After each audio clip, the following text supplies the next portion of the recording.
এর মধ্যে কি কি আছে? আমাদের বড়ই আছে, তেঁতুল আছে। কালার, এর মধ্যে কালার দিচ্ছেন মনে হয়।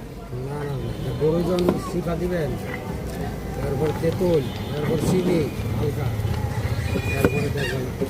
আর এই পানি দিবেন এখন? এটা হইলো তোমার কিসের পানি?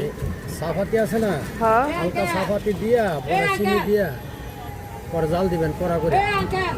আর তেঁতুল বড়ই রড দিয়া পরে শাকবেন, পরে দেখবেন যে কিরম মজা লাগে।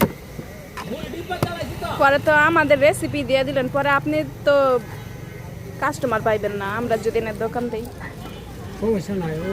আমরা ওই যে আংটি বাদ যাওয়ার সময় আছে, আর যা 20 বছর 17 বছর চলতে চাকরি করতাম। আমি তো ইটা করছি না, আমি তো বেলা দেখছি সিনিয়র অপারেটর না, এই চেষ্টায় না।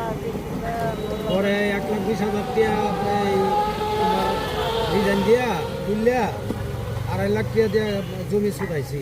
মেয়ে বিয়া দিয়ে এই সময় জমি দিয়েছিলাম 2.5 লাখ টাকা দিয়ে। স্বর্ণ দিয়েছি শরীরের 3 ভরি। এরপরে আমি এই হলো অবশেষের পাগলা পানি। নাম দিছে কেডা? মানে পোলা পানে যখন মজা লাগে তখন মানে পয়সা কিনি দেয়, এত মজা। পানি তো পাগলা পানিতে